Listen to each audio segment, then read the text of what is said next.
The survey window is the next one I want to make sure we talk a little bit about.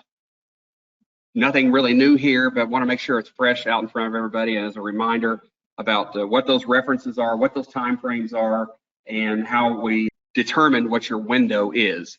So the references there you can see on the screen are 137 to 205 for the internal survey, external survey. We also have the work instructions and the policy letter for the TPO guide. The work instruction and the TPO guide are where it expands to be a little more clarification on the 90 days before or after COI anniversary date. You won't see that specification exactly in the regulations, but it's clarified in the work instruction and that policy letter for the TPO guide. So what is a survey window? It's plus or minus 90 days of your COI certification anniversary date, except for the renewal year. Obviously, you can't let your COI expire, so you need to start 90 days prior to your anniversary date. And also, as that next note says, make sure that your survey is performed and reviewed by TVIB in sufficient time for you to get that with your COI renewal package. So what I'm saying by that is under an internal survey program, TVIB says, you know, we've got to have the survey, you've got to have the survey report to us within 30 days of performing the activity. Don't perform the activity 30 days before your COI renewal. You know, what I would encourage you to do, not just for COI renewal year, but in any year, is try to get that survey done as early in the window as possible. That helps offset any potential issues down the road when you start getting more compressed in time frame. Let's say a boat goes out of service or a myriad of other things, seasonal boats, all these different things that change in our environment. There again, I would encourage you to do your surveys as early in the window as possible. What you don't want is a boat that has an invalid COI, not able to operate it. That's not where you want to be. We don't want you there either. So how do you know what your anniversary is? So it's not, if you get a COI amended, it's not based on that amendment date.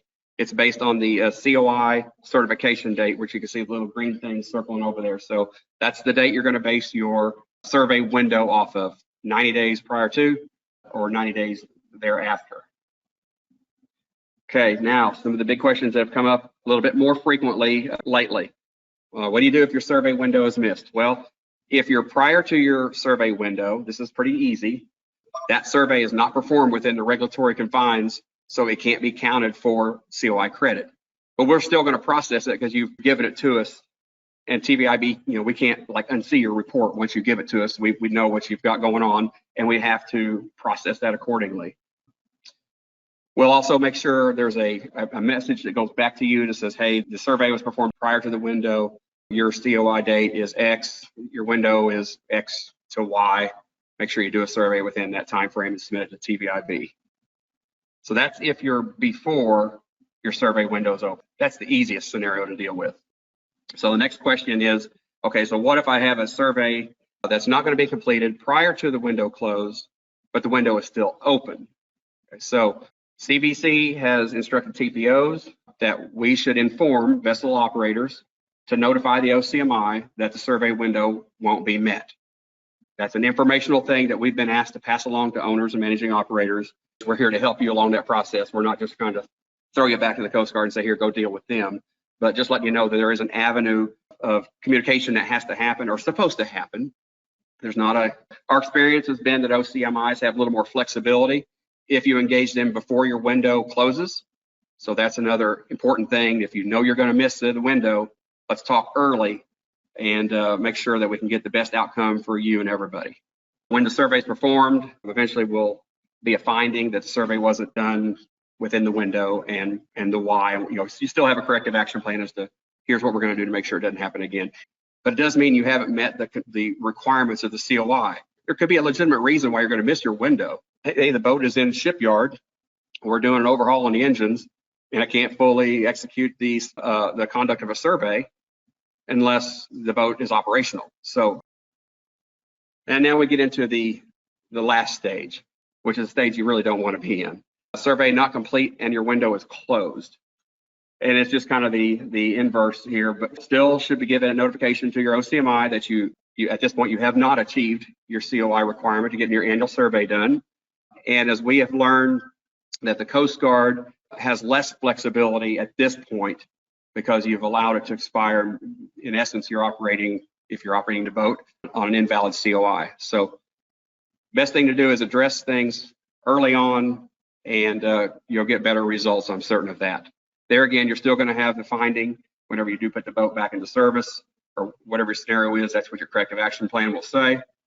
And but still a finding, and we can't make that go away.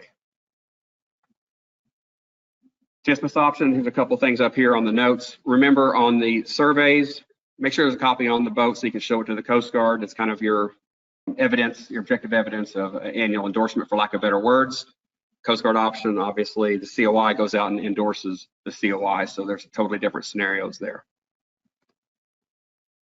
Processing notes, not just for tight time frames, but anytime, please be sure you allow appropriate time frame for TVIB to review a report and get you a response back. We are very good at turning reports around quickly. We can very often get a report reviewed and back out in the final report in 3 to 5 business days, depending on how dynamic your survey might be as far as number of findings and those types of things. And there's also the times when we need to dialogue back with the surveyor. Obviously extends that time frame a little bit. Initial reviews are most commonly done, I'm going to say, in the 3 to 5 business day time frame. Our policy is within 5 business days, just in case you're wondering. So we do measure ourselves to that. So final report equals compliance deadline being met.